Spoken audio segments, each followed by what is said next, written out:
Hello. I wanted to answer some common questions that we get about the beef and lamb. And the most common one is it 100% grass fed? Is it grazed or raised on grass its whole life? And the answer is yes. We never feed any grain, um, and that is very important to us to make sure that they don't ever get any grain. Food labels will say, they can say product of the USA, they can say grass fed, still be fed grain byproducts, and actually be raised in other countries, just brought here and packaged so they can say product of the USA. So that's something that's important for you to know who your farmer is and be able to ask, like you have, where where does it come from? Are they 100% grass fed? Are they raised on your farm? We work with some neighbors sometimes, where we get our calves, and I'm always very meticulous to ask, have they ever been fed any grain?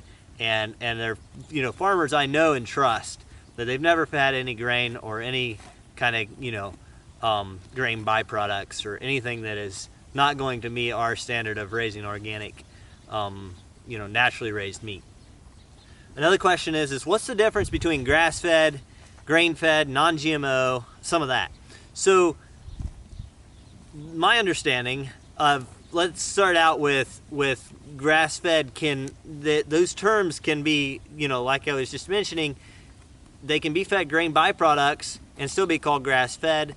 They can be organic, certified organic, and it's just a label on a conventional system. It's chemical free, which you're getting that benefit, but they can still feed them grain and be certified organic. They can be, non-GMO. If it's organic, the products will be non-GMO, which GMOs stands for genetically modified organism. And it's whenever they're taking a gene from another plant that is resistant to Roundup or to glyphosate is the other name for it, and putting it into the plant, mainly into corn and soybeans, and then that plant is resistant to the chemicals they're spraying on it. So there's there's a lot in all that, but I wanted to help you understand that the best way to know if your animal is truly grass fed is to know who your farmer is. Another question we get is, what kind of animals do we have? For us, it's not. We have some Red Devon, some Hereford, Angus. We aren't as particular about the actual breed as we are about the genetics of the animal, because within breeds, animals have been bred to do better on grain or to be, left more alone and or selected even more for grass. And so we look at the type of the animal. One of the things I look at is their front ankles. Is that front ankle, the smaller diameter of that front ankle, the finer the meat, the more tender the meat. Also, where at one of the farms I was getting calves from, Steve, I was over at his farm, Steve Dutenhaver. I was running my hands petting his cows because they're real friendly. And I said, I love your cows because my hand comes out all greasy. And that is a sign to me that they are going to have a lot of fat in their meat, good fat, not omega-6 fatty acids that come from the grain-fed, but omega-3 fatty acids like your fish oil. And they're going to have that good fat in there, which is going to add the tenderness and the flavor that you want in your end product.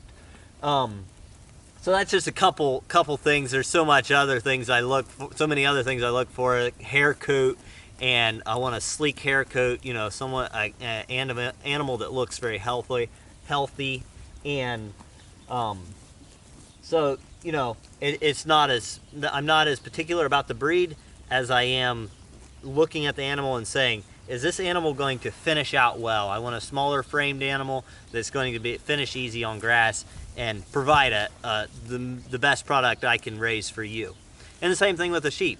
As we select our sheep, we're pulling out ones that do not do as well, and we want to select for animals that can grow on grass and do well and create a great product for you.